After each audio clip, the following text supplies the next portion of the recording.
Assalamualaikum warahmatullahi wabarakatuh. Bismillahirrahmanirrahim. Allahumma sholli wa sallim ala sayyidina Muhammadin wa ala alihi washabbihi ajmain. Amma ba'du. Sedanten ingkang kula hormati wabil khusus teman bapak kula Kiai Haji Agus Ali Masyuri. Beberapa kiai yang tanpa ngurangi rasa hormat, saya hormati semua. Ini ada beberapa Gus. Ini saya ngaji insyaallah seperempat jam. Seperempat jam nanti yang menghisap Gus Kausar berapa Gus? 10 menit. 10 menit. Begini, sebetulnya saya membela semua umat Islam itu ahlul jannah. Karena saya ini ibarat marketing. Kalau orang Kristiani itu kan setiap orang mati sudah tenang bersama Bapak di surga. Jadi kampanye itu menarik sekali. Sementara kita sudah kiai, sudah imam masjid, sudah ulama, masih saja dikhawatirkan su'ul khotimah. Ini kalau kampanye ini tidak imbang, ini nanti saya takut kalah. Makanya saya bilang pokoknya semua orang mukmin itu ahlul jannah. Karena memang asli hadisnya seperti itu, man qala la ilaha illallah dakhalal jannah. Bahwa kemudian ada beberapa kiai yang mungkin wataknya itu pesimis, kemudian bikin sekian aturan-aturan yang sebetulnya itu cerminan dari pesimisnya, terus akan-akan masuk surga itu susahnya bukan main.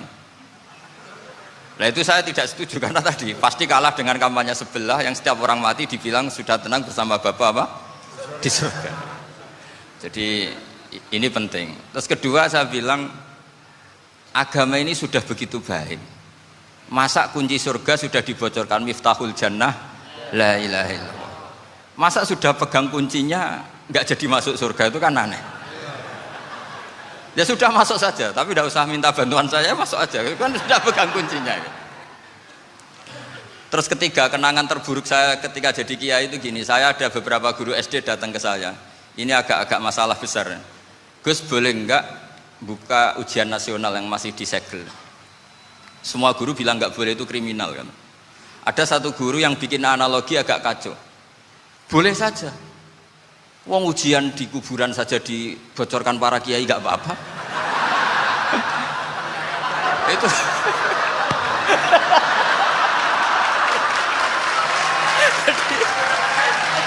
Tapi ini kriminal ya. Perhatian kepada kiai, nggak boleh memukul pemateri.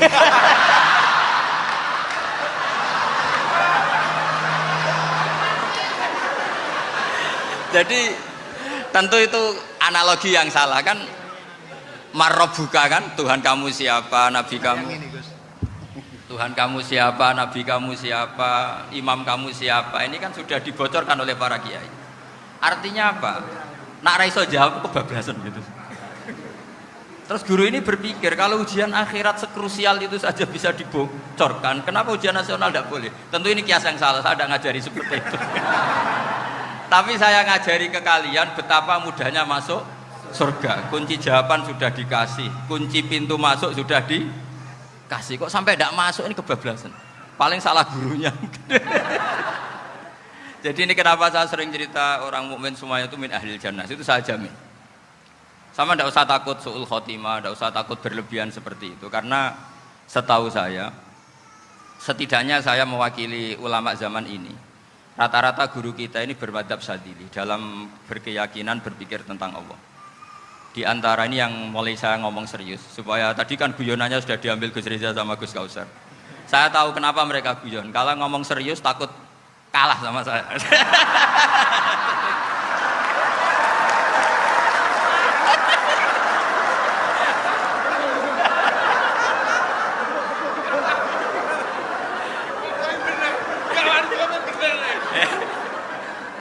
Karena saya ini sudah terkenal pemikir serius, jadi artinya itu satu kepintaran mengalihkan, ya, oh ya, sudah itu satu kecerdasan. Tidak hanya ngalim tapi betul cerdas. Jadi itu bukti beliau-beliau ini cerdas itu. Saya berpikir begini, ini madzhab Syadzili, kita semua tentu Syadzili karena kita semua ngaji kitab hikam. Kita tahu kitab hikam itu muridnya Abul Abbas Al-Mursi, Abul Abbas Al-Mursi muridnya Syekh Abil Hasan apa? Asy-Syadzili. Saya masih ingat betul makalah itu dan saya ulang-ulang setiap saya ngajar di sarang saya ajarkan itu. Kilali kata Abdul Hasan As-Sadili, saya pernah dapat hatif, dapat semacam ilham. Apa makna min syarril waswasil khannas? Itu kata beliau dijawab oleh hatif itu. Hatif itu nggak perlu diterjemah tadi ada karena tadi diajarin itu. Apa yang dihidupkan itu nggak perlu dijelaskan. Kata hatif tadi, waswasun yadkhulu bainaka wa baina habibika. Yunsika altofahu alhasanah wa yudzakiruka af'alaka asai'ah wa yukassiru indaka dzatas shimal wa yuqallilu indaka dzatal yamin liya'dila bika an husni dzanni billah ila su'iz dzanni billah. Jadi yang dikatakan waswas adalah kamu digiring untuk hanya ingat sisi-sisi kamu yang negatif, dilupakan bahwa Anda punya sisi-sisi yang positif. Misalnya seperti ini, mungkin secara fikih tadi banser-banser tegas, wah ini masalah lelaki perempuan dipisahkan gini-gini. Tapi kenapa Ghazali bilang ya sudah gini gak apa-apa. Sebetulnya ada rukhsah itu karena ini di depan umum. Yang paling pantangan Nabi itu la yakhluwanna rajulun bimra'atin. Ini ada yang menjaminnya gitu. Malah khawatir saya di sini dipisah tapi setelah berduaan nggak bisa. Jadi toleransinya karena ini di depan umum. Itu masih ada toleransinya. La yakhluwanna rajulun bimra'atin. Begitu juga ketika kita dosa, misalnya kita dosa. Orang Islam setiap dosa itu pasti ingat salahnya, kemudian istighfar. Dan ketika satu kebaikan dibandingkan keburukan, itu kata semua ulama, karena sayyi'ah itu bernilai 1, kebaikan bernilai apa? 10. Itu masih surplus berapa? 9. Jadi itu cara berpikir Abdul Hasan As-Sadili. Kenapa kamu harus berpikir positif tentang Tuhan? Sekali berpikir tentang negatif, itu bahaya betul. Misalnya begini, kamu berpikir, tak rewangi, jadi kiai, sujud, rukuk, ternyata aku tetap lebu neraka, gunanya apa? Itu menurut saya kan gak punya akal. Sujud itu satu kelaziman menghamba kepada Allah.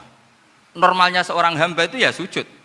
Kemudian gara-gara kamu ingin masuk surga, terus logika kamu dibalik, gunanya apa saya sujud? Ternyata saya masuk neraka. Itu pertanyaan yang benar-benar bodoh dan itu menjadikan Allah benci. Logikanya dibalik begini. Ini saya ngomong serius karena ini bentuk kemenangan saya ini bentuk kemenangan saya. Saya berkali-kali ngomong di kota pelajar di Jogja karena banyak pengujinya juga. Bukan sekedar pendamping tapi penguji. Banyak yang profesor, bukan sekedar dokter, banyak yang profesor. Jadi biar ini dok. Begini, saya pernah ditanya sama seorang dosen, Gus, saya ini ngaji hadis banyak, tapi ada yang saya tidak paham, yaitu mangqala la ilaha illallah dakhalal jannah, ada kalimat wa in zana wa in saraka. Meskipun pernah zina, pernah maling. Ini kan seakan-akan mentoleransi perzinaan dan pemalingan.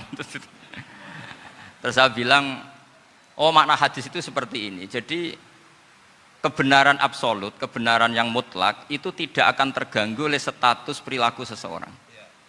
Saya berkali-kali memberi contoh. Orang yang ditangkap KPK akan bilang 1 tambah 1 2. KPK-nya juga bilang 2.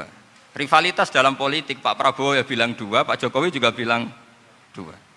Orang yang zaniyah, yang lonte pun akan bilang 2. Muftinya juga bilang 2. Ketua MUI-nya juga bilang 2. Artinya gini, kebenaran yang absolut adalah kebenaran yang siapapun akan meyakini seperti itu. Seperti 1 ditambah 1, 2. Kamu punya musuh bilang 2. Kalau ibu-ibu ini punya maru, ya marunya bilang 2 tadi tambah mama. Enggak tahu saya terjemahnya apa tadi. Nah, kebenaran yang absolut itu kebenaran yang siapapun pasti mengakui. Dan uniknya begini, saya pernah ngaji acara himmah, acara pondok sarang di Demak. Kalau kamu bilang 1 ditambah 1 menjadi 2, untuk mengatakan 2 itu kamu butuh hadiah enggak? Mereka semua jawab enggak. Kita semua enjoy saja mengatakan tembok itu putih. Kenapa? Karena memang putih.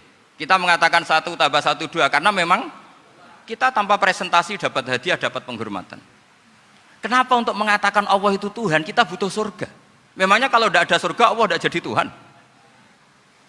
Ini problem orang soleh-soleh yang terlalu pesimis.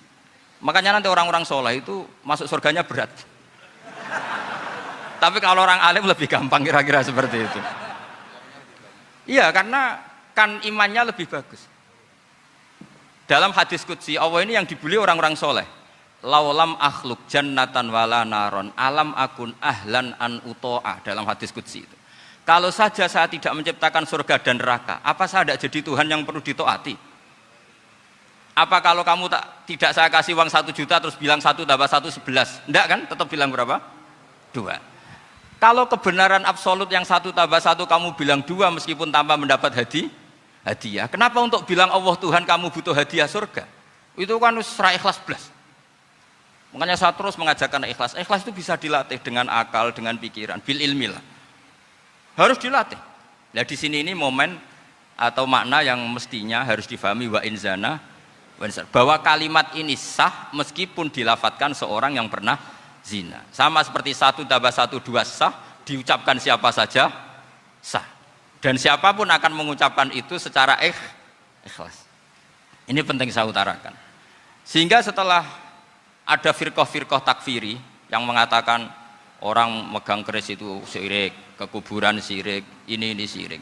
Itu salah besar. Salahnya adalah tadi kalimat-kalimat atau kebenaran-kebenaran absolut ini sudah jadi sibghata wa man ahsanu minallahi sibghah. Kalimat ini begitu absolut di hatinya orang mukmin. Sehingga ketika terganggu oleh hal-hal yang adat istiadat kayak pegang keris, kayak apa, ini tidak mengganggu. Tetap kualitas iman ini di atas keyakinan adat membawa apa keris. Kalau orang membawa keris menjadi syirik karena percaya sama makhluk. Orang misalnya kejawen kalau nggak bawa keris nggak nyaman. Orang kota itu kalau nggak bawa ATM juga nggak nyaman. Itu tidak dihukumi syirik. Kamu pergi lupa bawa HP nyaman enggak? Enggak, kenapa enggak dihukumi syirik?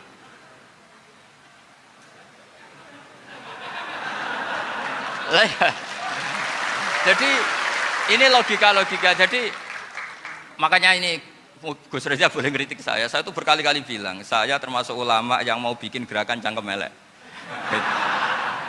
Karena nanti kalau saya nisbatkan ke Rasulullah itu tidak pantas karena Nabi ahsanan nasi khalqaw wa khuluqa. Tapi saya siap jadi bempernya Rasulullah Shallallahu Alaihi Wasallam. Pernah ada diskusi di Jakarta, ini kisah nyata. Apa dalilnya setelah sholat salaman? Mana hadisnya? Itu dijawab hadisnya tentu kita kesulitan. Kalaupun ada hadisnya dhaif semua yang masalah musafahah. Akhirnya mau tidak mau dijawab pakai cangkem elek. Boleh enggak kamu setelah salam nyalain HP yang off? Boleh. Boleh enggak ke kamar mandi? Boleh. Oh berarti kencing boleh, nyalain HP boleh, yang enggak boleh itu ingat Allah. Karena mereka mengkritik wiridan, ngeritik salam. Akhirnya mikir deh. Ada enggak hadisnya orang setelah sholat nyalain HP? Enggak ada kan? Tapi mereka nyalain HP enggak hambatan, tapi untuk salaman masalahkan. Ke kamar mandi boleh, tapi untuk wiridan enggak boleh. Akhirnya mereka sadar, oh iya. Lama-lama dibisiki gini yang kelompok itu.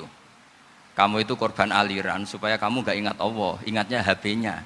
Sehingga orang wiridan kamu kritik, orang nyalain HP tidak kamu kritik. Itu kelompok itu adalah kelompok orang-orang yang supaya orang Islam itu lupa Tuhannya. Itu gerakan cangkem elek, tapi jadikan orang sadar. Jadi ini penting. Jadi kalau kamu tidak bisa bela agama dengan jalan yang lurus karena tidak bakat gitu. Gak apa-apa pakai cangkem elek tadi, karena gak mungkin gerakan ini dinisbatkan kepada Rasulullah Shallallahu Alaihi Wasallam. Kalau soal sanad, saya punya sekian sanad tentang itu, tapi tidak usah kamu ikuti. Ada orang tanya, ya Pak Kiai kalau setan dibakar di neraka panasan enggak? Ya panasan. Lo kan setan dari api, ngapain harus panasan? Kan materinya sama. Terus Kak Kiai tadi gak kesulitan, dia ngambil pasir, disawur di wajahnya. Wah sakit Kiai, kamu kan dari tanah, kena tanah kok. Jadi itu ada sekian, artinya gini ya, kalau kesulitan jawab pakai baik-baik ya sudah pakai cangkem elek itu aja karena. Nah, tapi tentu kan gerakan ini tidak mungkin dinisbatkan kepada para nabi. Tapi saya pastikan meskipun nggak bisa dinisbatkan kepada para nabi dari segi cangkem elek tadi, tapi secara semangat itu sama. Saya punya sekian contoh. Benar Gus Riza tadi gojok saya sengawur-ngawurnya itu masih punya sanad. Itu pas saya ngawur pun masih punya apa? Sanad. Nabi Ibrahim itu ketika faja'alahum juzatan illa kabiralahum itu si berhala paling besar dikasih kapak. Ketika mereka geger, ini siapa yang berhala-berhala kecil? Kata mereka, sami'na fata yadhkuruhum yuqalu lahu Ibrahim. Ya kira-kira Ibrahim lah gitu. Terus setelah Ibrahim didatangkan, siapa yang melakukan ini semua? Ini jawaban Nabi Ibrahim, bal fa'alahu kabiruhum hadza. Ya tanya yang bawa pedal, saya kan tidak bawa kan. Terus kata orang-orang, otak kamu itu di mana? Masa berhala disuruh nanya, kan nggak bisa ngomong. Ibrahim kembalikan, uffil lakum walima ta'buduna min dunillah. Lalu otak kamu di mana? Sudah tahu nggak bisa ngomong kok disembah gitu. Itu ada kata uffin loh. Uffin itu kalau diterjemah kira-kira ya agak-agak jancuk gitu. Kira-kira seperti itu. Ya kira-kira seperti itu. Jadi Sekarang dalilnya jancuk apa Gus?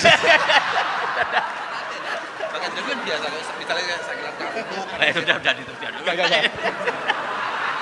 Gimana? Jancuk itu dari daksu, dak tinggalkanlah suan perkara sing elek. Krono ilate wong Surabaya kakean rawon, akhirnya ngomongnya jancuk.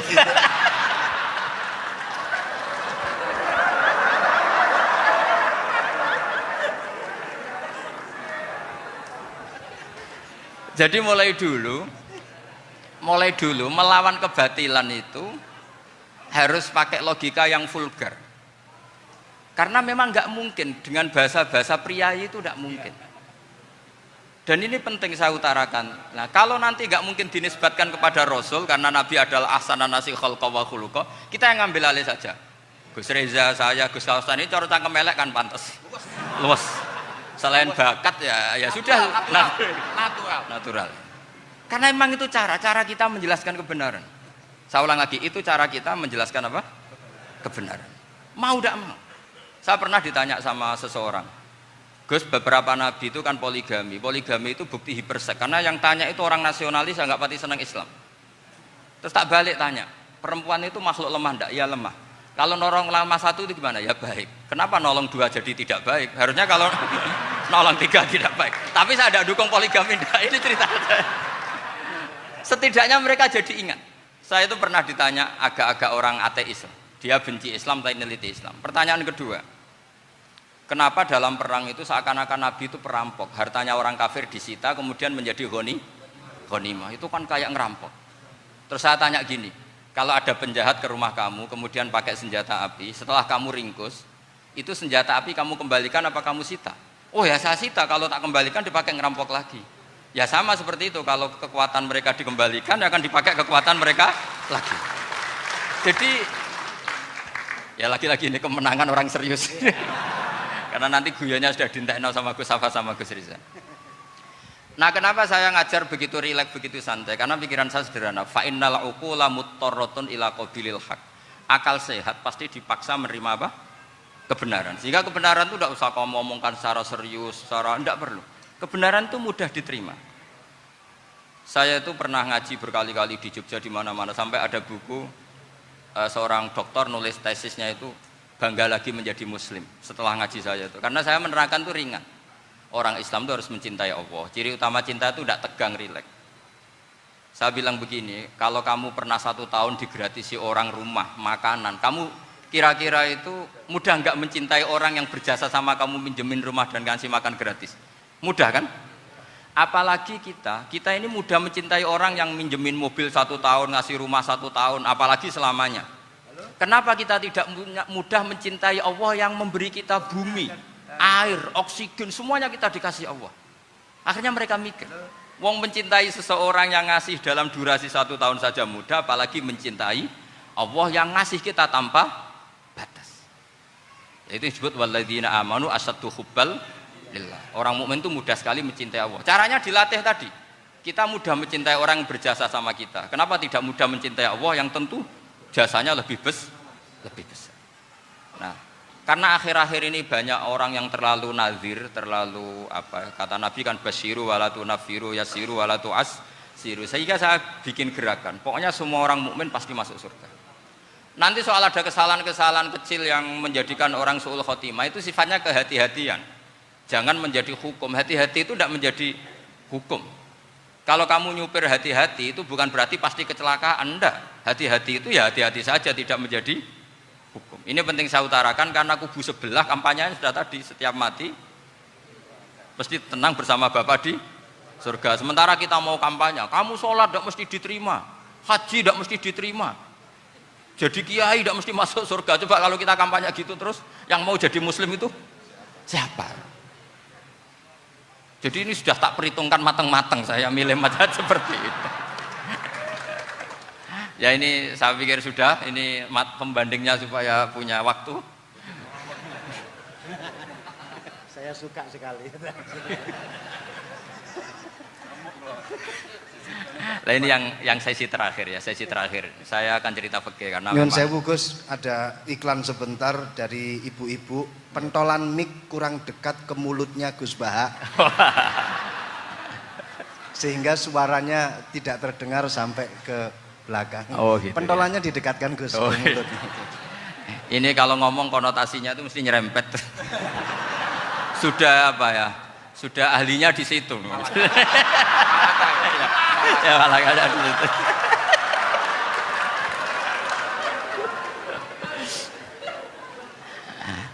Dalam sesi terakhir saya cerita pentingnya pembanding. Imam Rafi'i itu yang ngarang kitab Muharrar. Kitab Muharrar ini adalah ringkasan dari kitab Al-Wasit. Al-Wasit itu karangannya Imam Ghazali. Al-Wasit sendiri ini khas ngaji NU, karena NU maknanya Nahdlatul Ulama, gerakan para ulama. Jadi kalau nggak ngerti alim-alim seperti itu ya ada NU. Sebenarnya sampai itu pasnya Nahdlatul Ummah, gerakan umat. Tapi kan sudah jadi partai politik Nahdlatul Ummah. Karena yang katakan NU itu Nahdlatul Ulama, gerakannya para ulama. Imam Rafi'i itu berpendapat sujud itu cukup pakai batuk, pakai jidat. Itu dalam kitab Muharrar. Wal asoh anna sujud yasihu mau cukup biwat iljabah. Ketika Imam Nawawi mentasih kitab Muharrar namanya Minhajut Thalibin, itu mengkritik Imam Rafi'i. Kata beliau sujud itu untuk sah harus melibatkan 7 anggota karena berdasar hadis umirtu an asjuda ala sapati a'zumin, yaitu al jabhah wal yaden warubaten wal kodamen, yaitu jabhah 2 tangan, 2 lutut dan 2 kodamen. Akhirnya saya ngecek di kitab asli, Imam Rafi'i termasuk Ashabut Tarjih dan Imam Nawawi. 2 orang ini khilaf. Kan nggak mungkin kita sebagai musohehnya, karena yang khilaf ini 2 ulama besar, satu Imam Rafi'i, satu Imam siapa? Nawawi. Kita tidak bisa hanya ngikuti Fathul Mu'in yang mengatakan idza khtalafan Nawawi war Rafi'u qudiman Nawawi, tidak bisa, karena Imam Nawawi ini sering nginduk sama kitabnya Imam Rafi'i karena senior Imam Rafi'i. Setelah saya cek di kitab kitab asli Mamba ya, satu sumbernya semua mazhab apa? Syafi'i. Ternyata Imam Syafi'i nak ngedikan hanya begini. Wa uhibbu, saya suka setiap orang Islam sujud itu melibatkan 7 anggota karena itu aman, pasti sah. Tapi wayah tamilu, kata beliau, tapi mungkin saja sujud hanya watul jabah itu sah. Kenapa kata Imam Syafi'i? Liqaulihi sallallahu alaihi wasallam atau li du'aihi apa sallallahu alaihi wasallam fi sujud sajadalaka wajhi wa sam'i wa basari. Nabi ketika sujud itu hanya berdoa, ya Allah sujud kepada engkau wajhi wa sam'i wa basari. Nabi tidak menyebut wayadi warubati wa qadami. Sehingga saya berkali-kali bener kata Gus, saya ini pembela umat sing sujude 7 anggota ya tak lem, pantes dadi Rais Suryah. Itu. Yang sujudnya batuk tok ya tetap sah ngikuti mazhabnya Imam Rafi'i. Meskipun itu tidak saya anjurkan. Tentu tidak saya anjurkan. Alasannya Imam Syafi'i tadi, Rasulullah pernah berdoa dengan kata-kata sajadalaka wajhi, bukan diteruskan wayadi warubati wakoda. Sehingga fal khilaf huna bakin ala khiddati kalau dalam bahasa fikih. Khilaf biar tetap sesuai aturan khilaf masing-masing. Enggak perlu kamu menggugurkan pendapat Rafi'i yang mengesahkan sujud hanya pakai jabah. Ini penting karena tadi seperti saya katakan, yang sujud anggota itu ya masuk swarga mergo pintere, sing nganggo bathuk tok yang mlebu swarga mergo gobloke tadi, karena aksaru ahlil jannah al-bulhu.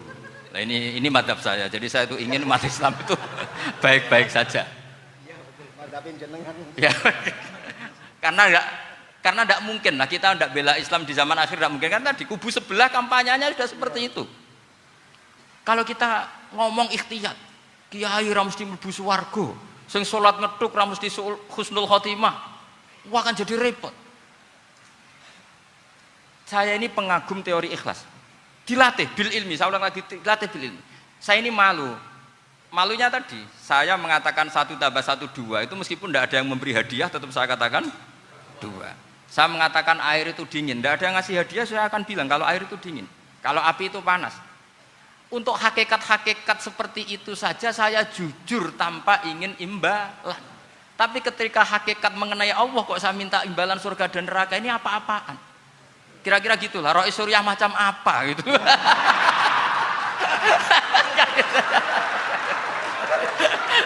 Ya saya kira demikian. Assalamualaikum warahmatullahi wabarakatuh. Waalaikumsalam warahmatullahi wabarakatuh.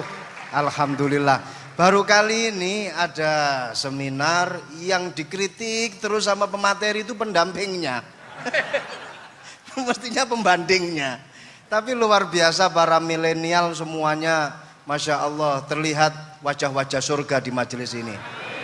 Walaupun toh yang hadir tidak semuanya milenial, ada post milenial juga di sini. Ada yang Gus dan juga ada yang Kiai. Kalau Gus biasanya kan masih bisa tolah-toleh, kalau Kiai harus fokus. Tapi yang paling fleksibel di PWNU Jawa Timur, yang paling enak itu adalah beliau, Kiai Haji Agus Ali Mazhuri. Enaknya pripun? Dadi Kiai ya iso, dadi Gus ya iso. Itu posisinya paling enak di antara pengurus-pengurus yang lain. Tepuk tangan untuk beliau, enggak apa-apa. Langsung saya buka pertanyaan. Yang ditanya 2 orang, jangan pendampingnya. Yang ditanya 2 orang. Kalau enggak Gus Bahak, Gus Kausar. Saya hitung sampai 10, enggak ada pertanyaan, kita tutup dengan doa. 1, 10. Ada yang 2 mawon nggih, pertanyaannya 2. 1, monggo. Yang perempuan, saya ingin yang perempuan, monggo. Sudah 2. Silakan.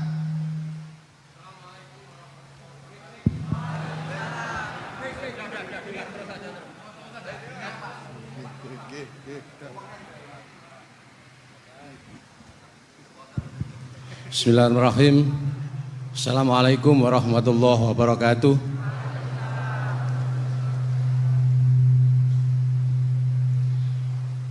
Yang saya ingin tanyakan kepada Gus Bahak, saya itu sering ngaji lewat YouTube panjenengan Gus.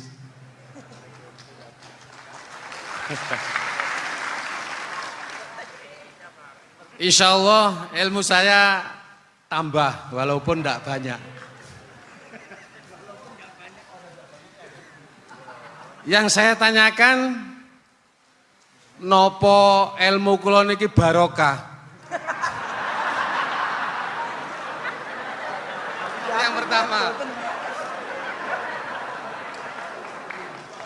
karena saya ngaji lewat YouTube panjenengan, saya tidak izin. Untuk itu hari ini saya izin panjenengan.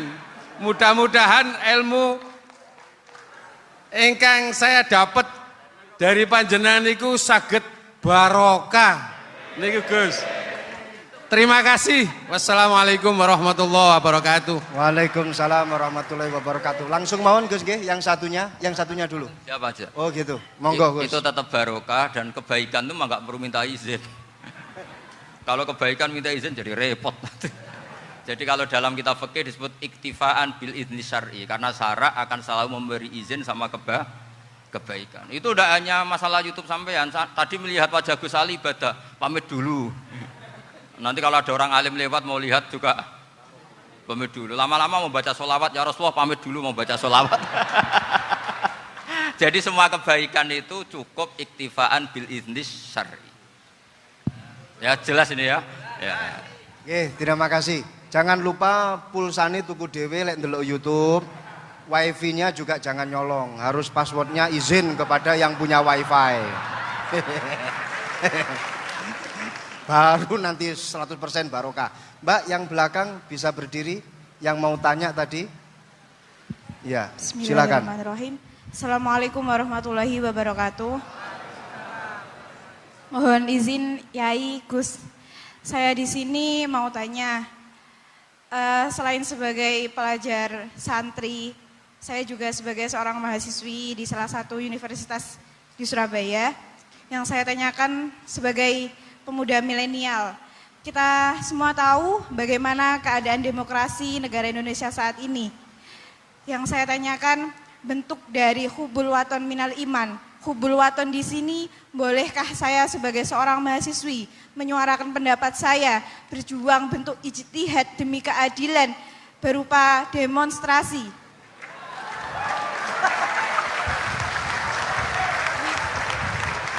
Ngapunten. Yang saya tanyakan di sini, bagaimana menurut Gus?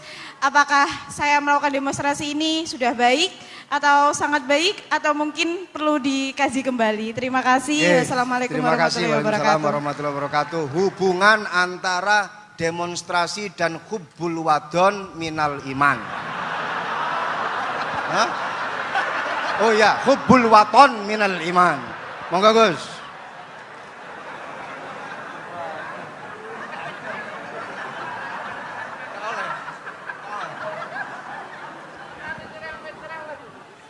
Ini benar-benar ahli. Begini kan, demonstrasi itu kan makna pokoknya itu kan apa? Memperlihatkan. Makanya demonstrasi kekuatan maknanya ya show ya, memperlihatkan satu apa? Kekuatan. Sehingga kalau dalam Islam itu ya fleksibel, asal itu tidak merugikan orang lain, tidak anarkis, tidak mandorot bagi kelompok lain tentu boleh. Bahkan kalau tidak apa? Menyuarakan suara kita tentu dengan cara-cara yang tetap islami ya, itu malah kita disalahkan karena berarti tidak ikut bertanggung jawab terhadap proses bernegara, tapi tentu disuarakan secara konstitusional dan secara baik. Kemarin pas demo di Jogja yang ramai itu masalah rancangan KUHP itu, rektor UI juga ketemu saya, pamit Gus mau demo ya tapi yang baik dan sopan karena begini ya, di Quran itu ada ayat walau la dafwahinna sab'atuhum bi ba'dil fasadatil ard. Jadi kekuatan manapun itu harus dikontrol. Tentu kontrol itu macam-macam. Tapi tentu saya ulang lagi, jangan anarkis, jangan melakukan sesuatu yang kontraproduktif. Jadi menurut saya pernah ditanya, Gus kalau pemerintah itu didukung 90% rakyatnya bagus enggak? Ya bagus, berarti presidennya hebat, didukung mayoritas rakyat. Kalau hanya 55 ya bagus. Presidennya biar tahu, biar hati-hati karena dipilih separuh lebih sedikit gitu. Lah kok bagus semua? Ya emang harapan kita sama Allah semuanya baik semua kata saya gitu. Jadi susahnya apa sih kita melihat sesuatu itu, asal agama ini kan gampang, asal tidak maksiat itu baik. Asal gak maksiat itu baik. Makhuyira Rasulullah bina amroini lakhtaro aisarohuma malam yakun isman. Jadi demo itu bukan, nah kalau demo yang diharamkan sebagian fatwanya ulama tentu yang maknanya yang anarkis. Kalau yang dihalalkan tentu maknanya yang tertib. Itu biasa dalam hukum fikih. Rasulullah ngendikan A, mahmalnya seperti ini. Rasulullah ngendikan B, mahmalnya seperti ini. Karena kadang ngendikanin Nabi cara zahir itu berlawanan. Misalnya Nabi ditanya, amal paling baik apa ya Rasulullah? Nyaur utang gitu. Karena biasa yang ngemplang mungkin yang tanya itu tukang. Tapi kadang Nabi jawab birrul walidain. Kadang jawab as-sholat li awwali waktiha. Karena penanyanya ini beda. Gimana? Takut nggak tahu sholat. Ya, takut nggak tahu sholat kata beliau. Kan gitu. Jadi ini penting saya utarakan karena zaman Nabi itu ya biasa Nabi misalnya ngendikan sesuatu itu. Terus ada juga sahabat yang memperlihatkan pendapatnya, tapi tidak niat bantah. Masyhur itu dalam tarikh. Saya beri contoh yang masyhur itu. Nabi pernah sholat duhur itu 2 rakaat. Sebagian riwayat mengatakan asar, tapi yang lebih kuat itu duhur. Setelah 2 rakaat Nabi sholat, itu akabirus sahabat papan atas itu tidak ada yang ngendikan karena mereka sopan semua, tahu etikal. Setelah Nabi pulang sudah dekat pintu, ada sahabat yang berdiri. Ya Rasulullah, aku siroti sholatu amnasita. Ini sholat model kosor, apa engkau lupa? Tapi sahabat yang nggak tanya, ini niatnya malah lebih agak-agak buruk. Baguslah kalau sholat terbaru 2, berarti besok ya 2. Karena pakai teori nasah mansuh, berarti hukum itu pakai yang terbaru. Jadi gayanya tidak tanya, tapi lebih sama mungkin yang setuju undang-undang tadi ya tentang rumah tangga, kalau istri nggak mau dikumpuli tetap dipaksa, nanti suaminya bisa dilaporkan ke pengadilan gitu. Saya pasti mikir saya bukan masalah pengadilannya, pasti istrinya cantik. Kalau jelek kan nggak mungkin dipaksa. Ini ketularan. Jadi saya cara berpikir tuh. Jadi tak pikir lucunya saja, bukan pikir serius. Ketularan sudah ketularan ini. Karena keburukan itu mudah nular. Akhirnya Nabi kembali lagi, enggak, kullu dzalika lam yakun, semua itu enggak terjadi. Tapi Nabi sebagai orang yang sangat, ya sebenarnya enggak boleh dibahasakan sangat demokratis, sangat bijak. Nabi kembali lagi ke mimbar terus tanya, ahakun maqalahu Dzulyaden, apa betul yang dikatakan Dzulyaden tadi? Kata sahabat semua, betul ya Rasulullah, tadi engkau sholat hanya 2 rakaat. Nabi kemudian takbir lagi, meneruskan 2 rakaat terus salam. Artinya kalau demonstrasi itu dengan makna mengutarakan pendapat dengan cara yang dijamin konstitusi, ya itu kan normal-normal saja, nggak ada masalah. Saya pernah derekno bapak, itu ada pertanyaan yang benar-benar mengusik saya. Ada orang miskin datang ke bapak, Pak Yai, dadi wong melarat itu ora enak. Sajane ya wis suwe dadi wong melarat ora enak. Itu pas Ramadan. Kenapa kata bapak? Bapak saya itu teman akrabnya Gus Ali, senengannya ya guyon, mau meninggal aja masih guyon. Bapak itu guyon terus. Kenapa aja? Sudah puasa nggak makan, buruh orang, macul itu kan berat. Mau istirahat nggak boleh karena buruh orang. Enak dadi wong sugih puasa diam di rumah gini-gini terus. Terus kata bapak saya gini, enak wong melarat. Dadi wong sugih nak puasa berat. Kok sakit ya? Esok mangan pecel, awan rawon. Enggak sore sidik sate. Jadi yang harus ditinggalkan itu banyak. Nak sampean kan biasa meninggalkan itu semua. Semenjak itu dia, oh iya, nak ngono podo-podo abot. Jadi hasutnya pada orang kaya terus nggak ada. Nah ini pentingnya ilmu. Jadi pentingnya pendamping tadi. Itu. Setelah diberi jelasan, oh maturuni ternyata podo-podo abot gitu. Dia nggak tahu susahnya jadi orang kaya. Ya sama seperti tadi. Ya saya puasa. Kerja gini-gini bojo sitok elek terus dari yang bojone 4 cantik semua abot aku. Karena harus ninggalkan 4 yang cantik tadi yang bisa menghidupkan tadi itu. Itu kan juga demonstrasi artinya mengutarakan apa yang jadi itu saya pikir seperti itu. Ya ini pokoknya gitu aja ya. Assalamualaikum warahmatullahi wabarakatuh. Waalaikumsalam warahmatullahi wabarakatuh. Tepuk tangan untuk beliau. Kita doakan semoga beliau sehat walafiat, panjang